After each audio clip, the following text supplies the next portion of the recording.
Hello everyone, welcome back to my channel. My name's Sierra for those of you who are just seeing my videos for the first time.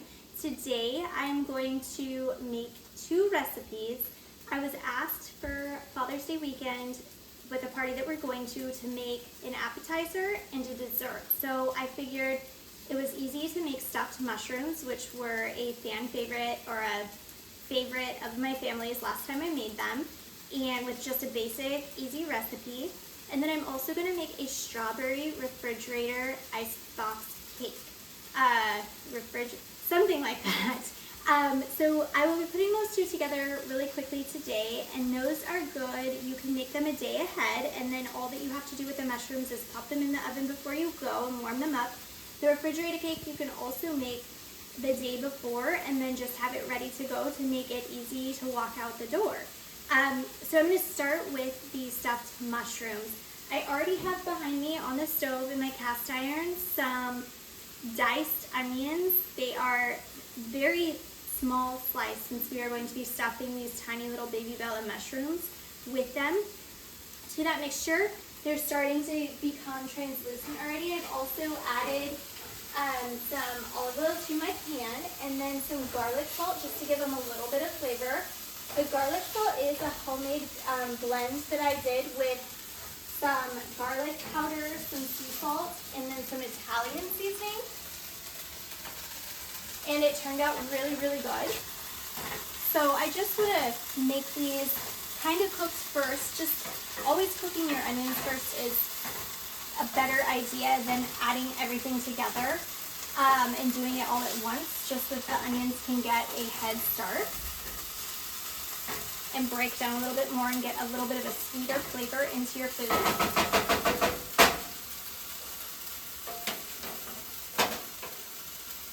I'm turn the heat down a little bit.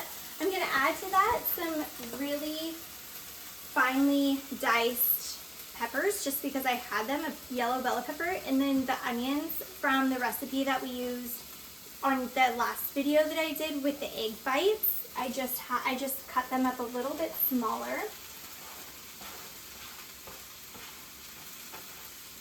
There aren't really any measurements here. It's just kind of whatever my heart feels like doing at this point and putting in there. So I'm just going to give that a quick stir. And I'm going to let this kind of just sit and do its thing for a little bit of time. Just to kind of cook and soften already. I'm going to add my seasonings now. So this is my homemade garlic salt. I just put it in this container so that I could have it on hand, and it was just easy in a big container to use. I'm going to throw in some Italian seasoning. This Italian seasoning is from Azure. I also just used a container that I already had. I'm going to throw in a little bit of cumin.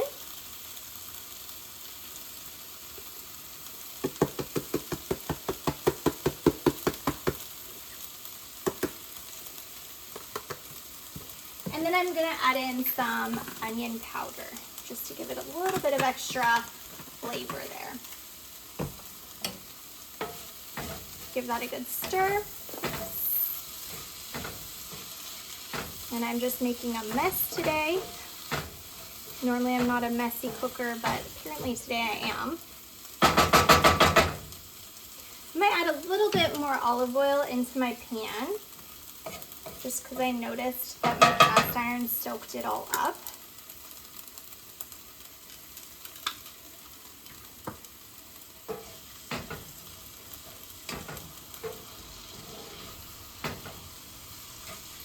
Okay, and while that is cooking up and just getting soft and getting all the good flavors together, I'm going to put the rest of my stuffed mushroom recipe together. So that's going to be some ricotta cheese that I picked up from the store, some sausage that I'm going to chop a little bit finer, and some breadcrumbs. These are my homemade sourdough breadcrumbs. I just use the food processor and I chop them up and then I throw them in the freezer so that I always have breadcrumbs on hand.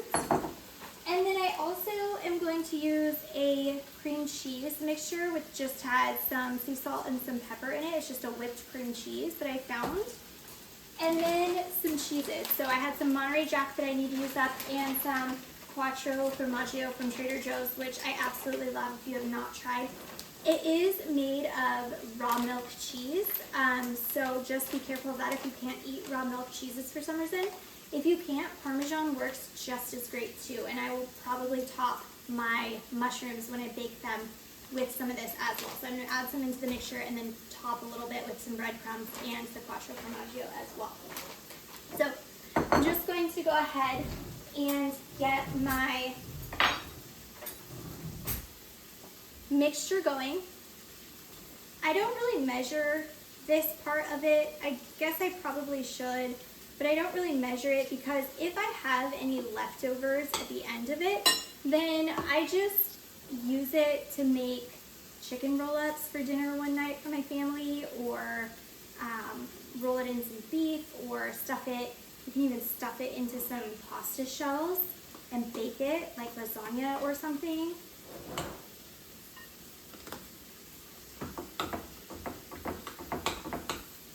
Just gonna mix that together and kind of see what it gives me here, the amount. I did about half of a whole milk ricotta. This is 15 ounces, and then this one, I'm not sure the exact amount that was there, but I did a little bit more than half in that one. Regular cream cheese is great too. Okay, regular cream cheese works well too. I just happened to find a flavored one, and I thought, why not give our mushrooms a little bit more flavor? These actually end up a little bit different every single time I make them, just because I do my own recipe and I just use the base of cheese. The ricotta cheese and then some type of cream cheese. Whipped cream cheese makes it easier. Sometimes I add some sour cream in, sometimes I add some cottage cheese instead. Just whatever you have on hand. I'm all about using up what I have on hand at home and going to the grocery store as little as I have to. I'm just chopping up the leftover sausage that we had a little bit smaller so that we're not getting big, huge chunks of sausage. If you don't have sausage already cooked, I also like to get some ground beef or ground pork, and ground turkey works really well, ground chicken, and cook it up. I would cook it up with the veggies in the veggie mixture, but since this is already cooked, I might just put it in there to warm it up and have it as part of my mixture.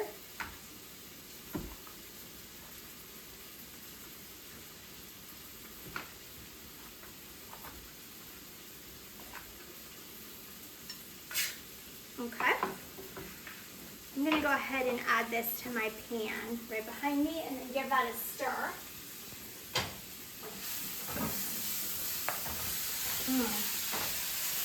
It smells so good in here right now, with the onions and the peppers sauteing and the mushrooms and all that. Okay, now that I've given it a stir, I'm going to come back and I'm going to finish my mixture in here. I don't think I need to add too many other seasonings because it's already pre-seasoned cream cheese. But what I am going to do is I'm going to add some of my breadcrumbs to this. Anytime I make homemade sourdough and I have some left over that's about to go bad and I just don't have the time to mess around with it, or the heels of the bread, I take that and I put it in the freezer. And then when I have a day or some time where I need breadcrumbs and I don't have any on hand, then I take those in my food processor and you do it, and then I just put it back in my freezer for when I do have some time to do a recipe with breadcrumbs. Okay, so now I'm going to add some cheese to my mixture here. Try not to touch too much of it. And a little bit of the Quattro Formaggio.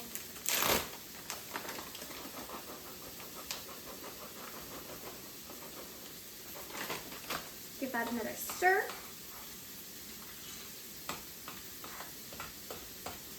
And this is just kind of what it looks like. Just a cheese mixture, nothing special right now. You can leave it like this. You don't even have to add anything else to it, and then just stuff the mushrooms, pop it in the oven.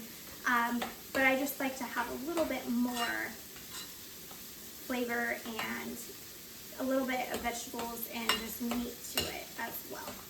Okay, so now I'm going to stick this off to the side with a spoon and all, because I will probably use that spoon later. I'm going to clean this for just a second. And now I'm going to get my mushrooms prepared. I have a pan that I'm going to put these on for the oven with some parchment paper to make cleanup easier. And what I'm going to do is I'm just going to de-stem my mushrooms. I am going to put them in this bowl here with the onion that I've diced up, just because I will use these stems to make broth. I will put it in my freezer broth bag. And they give the broth a great flavor with carrots and celery and onion peelings that I have. I add some peppercorns and just whatever herbs I have used. I add the stems into my freezer bag, and then I just put it all into my Instapot. I will definitely do a video of that and show you how easy it is to have that on hand as well. So I'm putting my mushrooms top side down, so that when I stuff them, I just stuff the little tiny part of them. And then I will throw them in the oven just like this and bake them for probably about 25 minutes or so.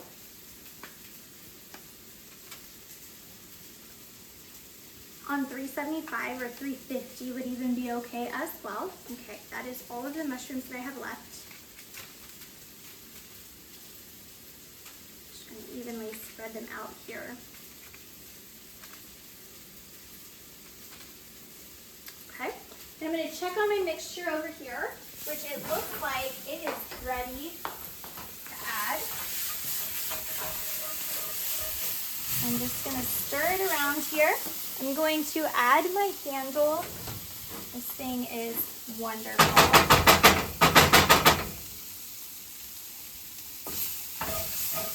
Because the cast irons get really hot. I wouldn't put this in the oven. I don't know if you can or not, the handle grip, but I do love to have it just for an extra while it's on the stove, or while I'm trying to lift it, because these are also heavy, but I love to use them to cook with. They just give flavor. Okay, I've turned it off. I'm now going to add this to my cheese mixture. It's okay that it's hot, like this.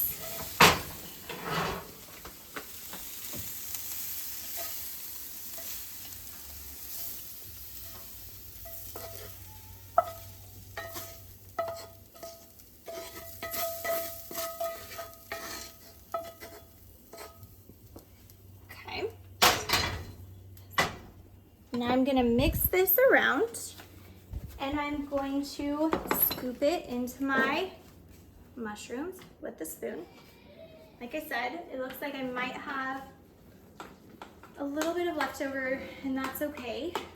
I can use this later this week and do something creative with it for dinner.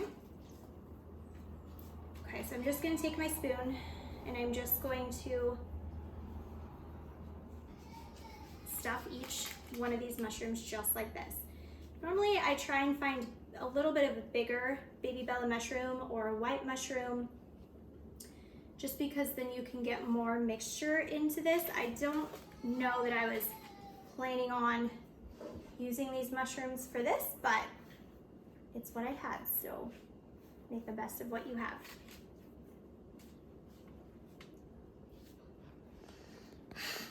You can even do a portobello mushroom stuffed dinner with this one night as well.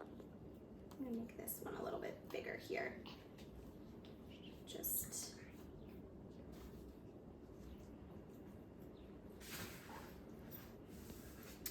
If you want to scoop out this part right here a little bit and just make it a little bit bigger, that doesn't hurt anything either.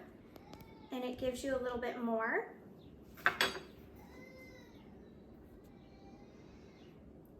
Once it's all together, what I'm gonna do is I'm gonna sprinkle a little bit of each one with some breadcrumbs. I don't know that I'm gonna add any extra Parmesan cheese just because it might make a little bit of a mess in the oven, and I don't know that I want to deal with that today.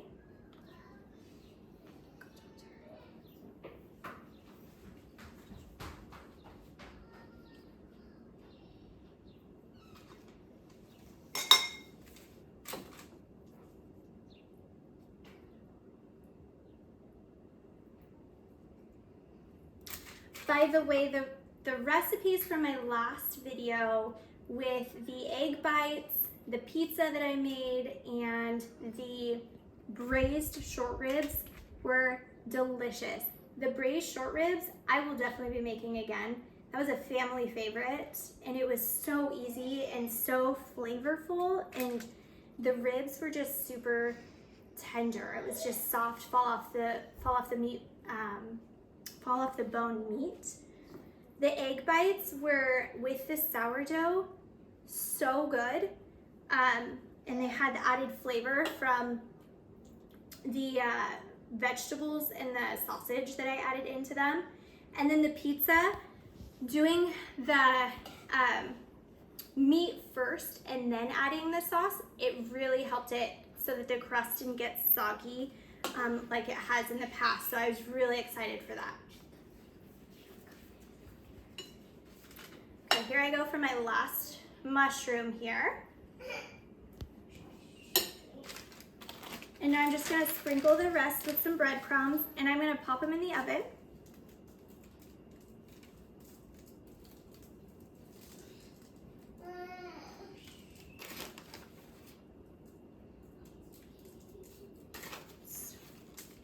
Last one there. Okay. Now in the oven this goes. 350 is what I'm gonna do it at. And then I'm just going to keep an eye on those. In about 20 minutes, 15, 20 minutes, I will take them out, or I will check on them to see if they need a little bit more time or not. All right, we are gonna do our icebox strawberry cake now. I did one of these with a banana cream pudding the other day, and it turned out really, really good. So we're in full strawberry season right now here, and I thought, how yummy would it be to try one with strawberries rather than bananas? You could make this in a variation with different fruits. I was even thinking I could add blueberries to it, or do a blackberry one maybe, that might be kind of yummy, or add some raspberries and make this more of like a 4th of July or Memorial Day type of dessert. Anyway, the recipe calls for 3 packages of cheesecake pudding mix, boxed mix, but I don't have any of that or vanilla on hand, so I was just gonna home make some vanilla pudding really quick. I am gonna double the recipe because it calls for 3 cups of milk, and this recipe uses 2 cups of milk to make the pudding. So I figured I will just make 4 cups, and if we have leftover, that's okay. That's a nice treat to have later on, and I'll just use what I use, or I'll just use the whole thing. So the first thing I'm gonna do is I'm gonna measure out 4 cups of the milk, and this is whole milk. I'm gonna put it into my saucepan here, and I'm gonna get it heated up.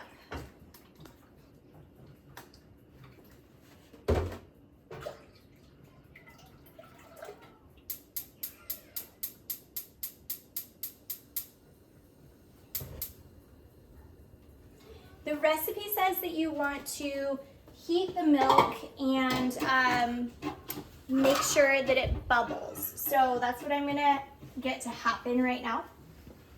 I'm gonna probably need my whisk here in a minute. I'm also gonna need some cornstarch, some vanilla extract, which I have some homemade here, and then some sugar and some salt. So once this milk is heated up, I'm just gonna turn it on high here. I'm gonna stir it so it doesn't get browned on the bottom.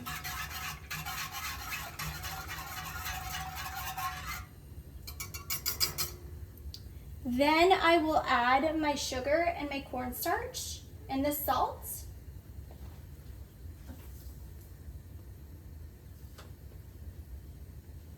Okay, I'm going to add to another bowl while that's heating, while my milk is heating. I'm gonna add 6 tablespoons of cornstarch.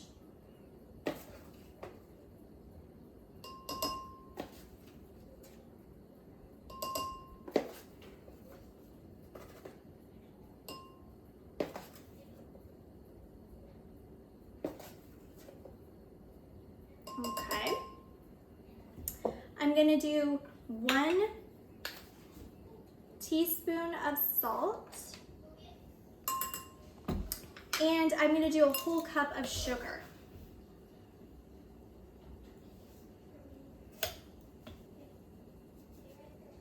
Okay, now we're gonna mix this together.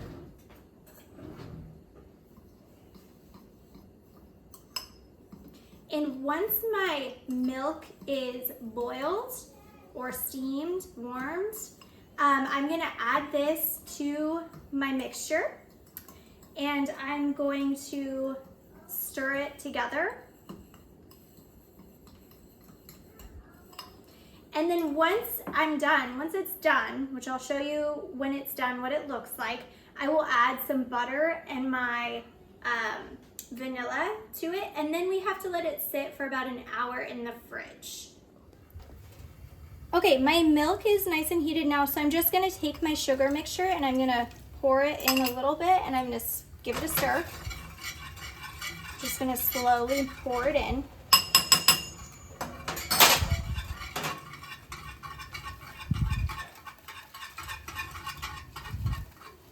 And the directions say for this that we need to let it kind of cook and heat and do its thing until it clings to the side. So I'm not sure. We're gonna figure out together what that means.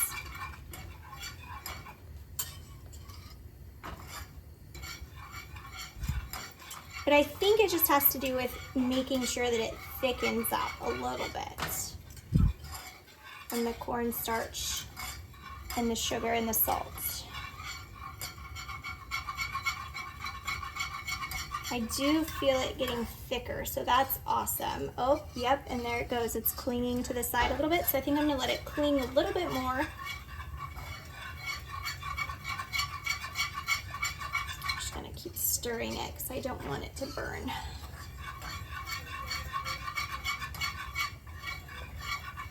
Okay, now I'm gonna turn it off.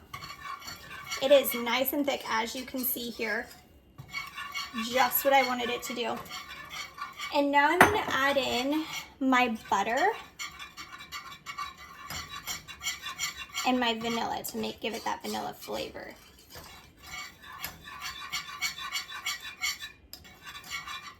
Okay, so to add in my butter, it called for 2 tablespoons to double.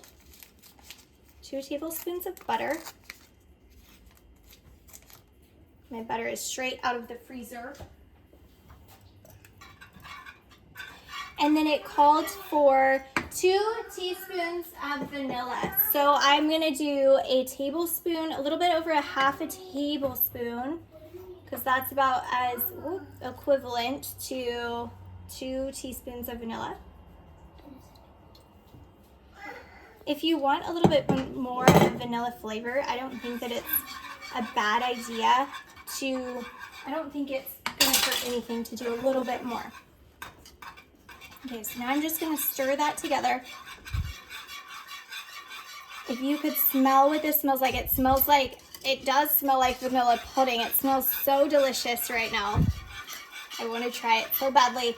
But we need to put it in the refrigerator for 40 minutes to really let it set and do its thing so that we can use it in our strawberry recipe. So in a minute, I'm going to transfer this to another bowl. I'm going to put it in the refrigerator. And while this is in the refrigerator, I'm going to start putting together my, layering my cake, which I'm going to use some cookies, some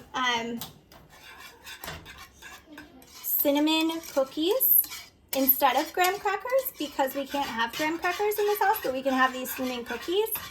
And then I'm gonna put a layer of strawberries. The recipe calls for about 3 to 4 cups of strawberries. And then you put some of the pudding on top and just keep layering it. So I will show you what I mean here in just a moment. All right, I have my pudding here and I just want to show you this. It is beautiful and so full of flavor. It's set up just like it was supposed to. So that's been in the fridge for about an hour or so.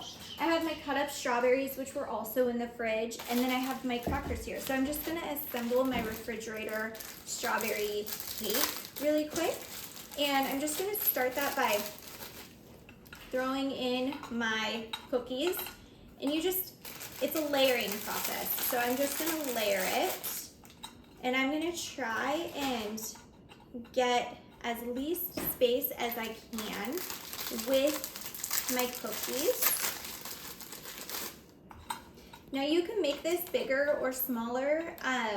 It just depends on how many cookies you want to use. I know that there will not be a lot of people at our party tomorrow, so I'm just making less rather than more. This is really delicious as leftovers. I know that there probably will not be leftovers though. And I'm just gonna put my strawberries on top.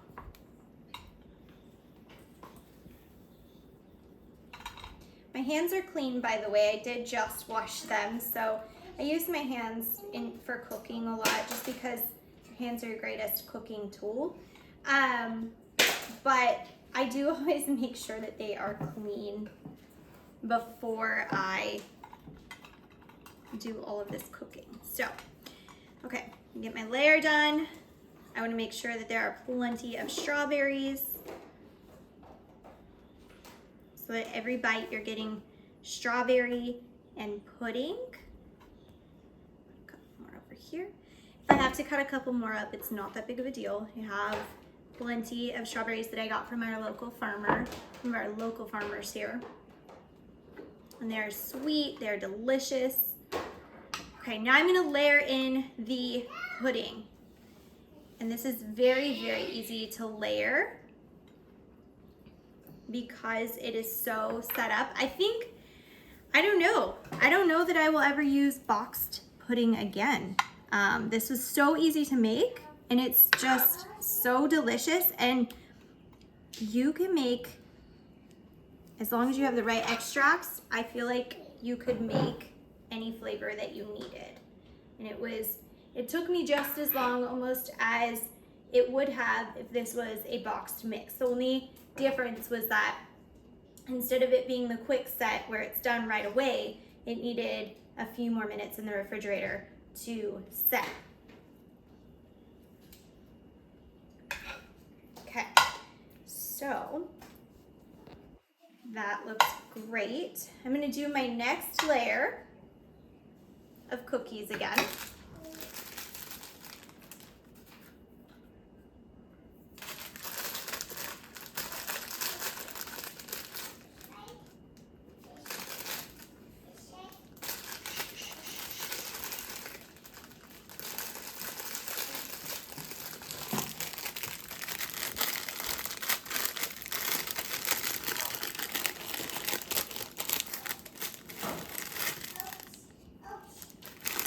This next layer, it's okay if they're not perfect. It's that bottom layer that you really want to make sure that you get in there really well and have cookies for everything. I'm also just gonna throw the crumbs in there because why not? And they're delicious. And then graham crackers work as well. It's just we didn't use graham crackers again because we can't eat them in our family. So there are some things in there that we just cannot have. So these work just as great. And I actually like them better than the graham crackers, the flavor with these types of dishes. Just gonna add the rest of my strawberries in here. And then I'm gonna do my last layer of pudding. You can also top this with some Cool Whip. I don't have any Cool Whip, so I'm not going to do that. But I'm just gonna put the rest of my pudding on real quick and make it look nice.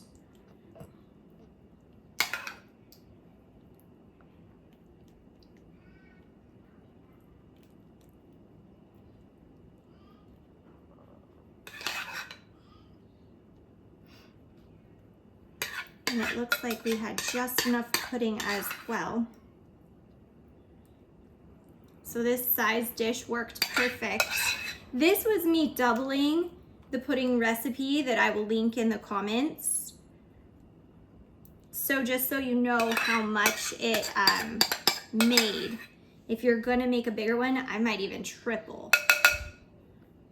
Or only do one layer of pudding and then the layer of Cool Whip. That might be better too on the very top. The last thing I'm gonna do is I'm going to crunch up some cookies and put them on the top, but I'm not gonna do that until later, right before we eat it, so that that part doesn't get soggy. So that is our refrigerator strawberry cake. I'm gonna put this in the fridge and I'm gonna let it sit overnight just so that the flavors can molt together better. And then we will have this tomorrow. So thank you for watching today's video, and please like and subscribe. I will be back with more videos. I think my next one is going to be freezer meal prep with chicken recipes, and we'll do a few just to get ready for the busy summer. Thank you for watching.